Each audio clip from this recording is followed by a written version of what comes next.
So we begin with another mention for one of the Need for Speed games, and this is Need for Speed Heat. So most of them are on sale. The reason I'm mentioning this one is because this is a slightly better rated one compared to the latest one. Unbound is still sitting at mixed. Heat, on the other hand, is at very positive reviews, 82% off. This came out November of 2019, so it's about 5 years old, 4.5 years old, I guess. And yeah, reviews are good, and we are getting the deluxe version as well. And not only that, this is 95% off. So ridiculous price. This will end tomorrow on the 28th of March, and at 95% off, this is $349 in the US, 174 in India, 3 in the UK. Next up, we have another racing game. So this is Flatout Ultimate Carnage Collector's Edition. So this game originally came out in 2008.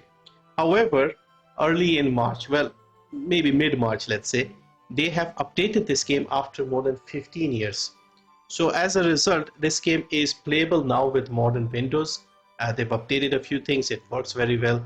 So surprisingly, it's got a bit of a resurgence, let's say. It looks pretty fun. Graphically, if you have played stuff like, let's say, Need for Speed Most Wanted 2005 one, this might feel closer to that. It looks decent, at least to me. Now this one here is not on sale. However, the whole bundle of all the Flatout games is on sale, and this is 80% off. So you get 4 Flatout games in this bundle. You get the Flatout, Flatout 2, Flatout 3, and Flatout Ultimate Carnage, all at 80% off. $799, $169 in India, 7 in the UK, and $879 in Canada. So if you are a fan of the Flatout series, you get the whole thing for $8, 4 games. Next, we have Achilles Legends Untold. So I have been following this game in early access, and it recently got its full release towards the end of last year. This is an action RPG, but not in the usual Diablo style. This is obviously set in ancient Greece, and you are basically playing an isometric style game, but with the Souls-like combat.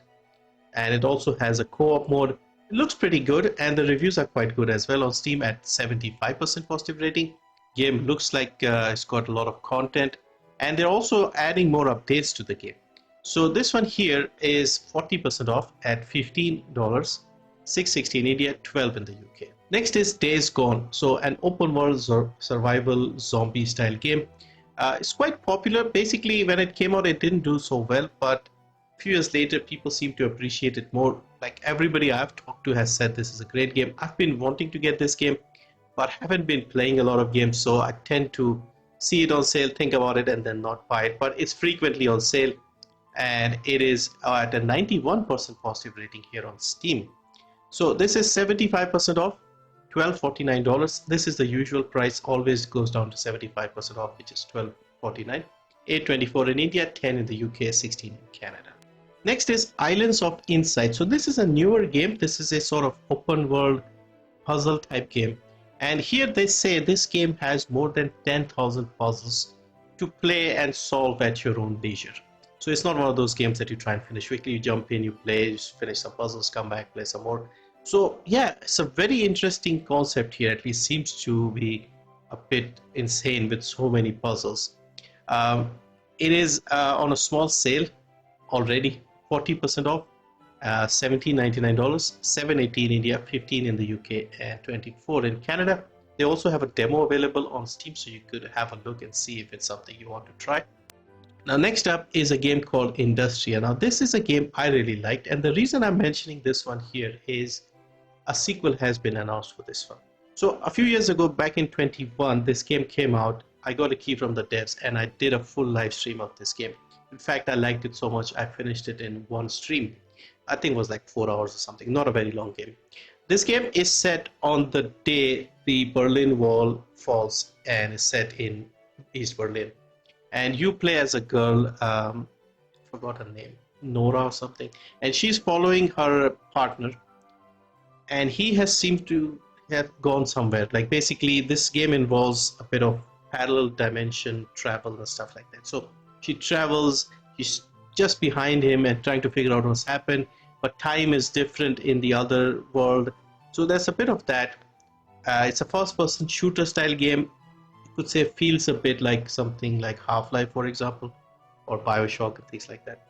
and I liked it overall. It was a fun experience, and the only downside was the story was a bit confusing and perhaps ended abruptly. I mean, I wasn't satisfied. So the sequel will continue the story, and I'm looking forward to it. Hopefully, they wrap it up nicely. But yeah, overall, I liked the feel of this game, and I recommend this game whenever I get the opportunity. And now it is on sale, so here we go. So this is 70% off, $5.99, $2.64 in India, £5 and 9 pence. 7.79 in Canada and 6 in the Eurozone. Next is another slightly older game. We have Ryse Son of Rome. So when this game came out, this was an Xbox One launch title. As we know, Xbox One did not do well, neither did this game. But they did port this to PC fairly quickly, and I did play it when it came out on PC. And I liked it. I was surprised. Now, there are a few issues here. The game is from the period when we had a lot of quick time events in games, and the combat is basically entirely quick time based. So that is like the weak point, and the only suggestion I have for that is to play this on the highest difficulty, where timing your QTE events becomes important and gives you a little more satisfaction. The graphics, the story, etc. are very good in this game. Even now the game holds up, looks amazing, and the story was quite inspired by Gladiator, the movie. So I liked it, and yeah, it's got a bit of a supernatural twist to it as well. Overall, it was a very good looking game, and story was good. Again, not a very long game, 4 or 5 hours probably. But yeah, keep in mind that play on the harder difficulty to get any satisfaction out of the combat. But the game is now very, very cheap. So at 65% off, it's only $349. Remember, this was a $60 launch title. 122 in India, 279 in the UK, and 4 in Canada. Next up, we have a game called Hellish Quart. So I have mentioned this game once or twice in my previous sales videos and stuff over the years. The game is still in early access, but it's a very unique physics-based sword fighting game, dueling game. And they have added a VR mode now.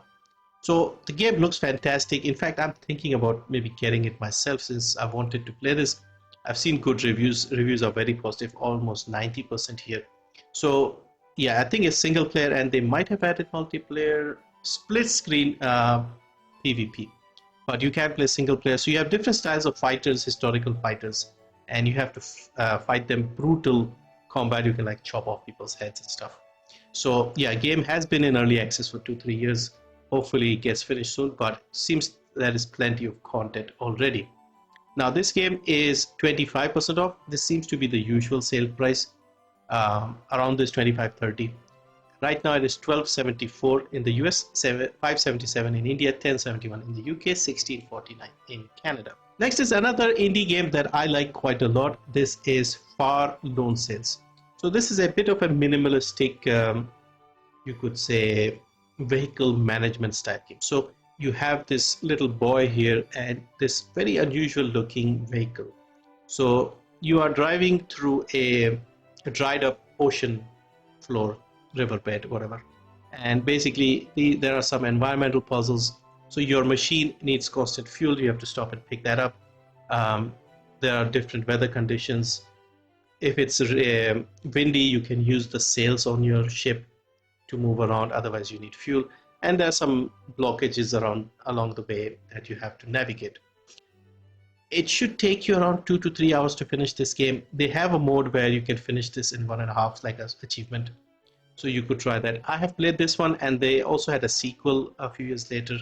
I've tried that as well, and I really like it. Very minimalistic game, and also very, very cheap.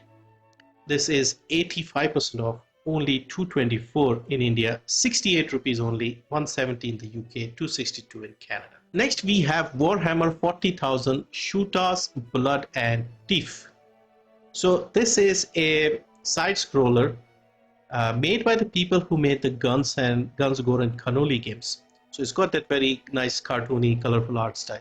And you're basically playing as the orcs in Warhammer 40,000.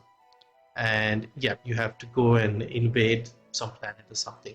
So similar game to the previous two Guns, Gore and Cannoli style games. You should like this if you like those games, or if you're a fan of Warhammer. Not a very long game, I think like 2-3 hours once again. But yeah, it looks interesting, and this is 40% off. $11.99 in the US, $3.17 in India, $9.89 in the UK, $16.19 in Canada. Now, if you have the previous Cannoli games, Guns, Gore, and Cannoli, you might actually get a small discount for owning those games, because I see that in my Steam. And finally, we have a small hidden object game. This is called Sneaky Snacks. So you take on a role of a chef who starts to make the king's royal feast. So typical hidden object style game. You have to find different snacks and objects, and you have different medieval style levels, and you also have some bonus levels and things like that. So if you're a fan of these hidden object style games, check this out. It's a small cheap game and it looks nice graphically, I guess. And this is on a 20% launch discount, only $239 US dollars, $124 in India, £2 in the UK, $311 in Canada, and $239 in the Eurozone.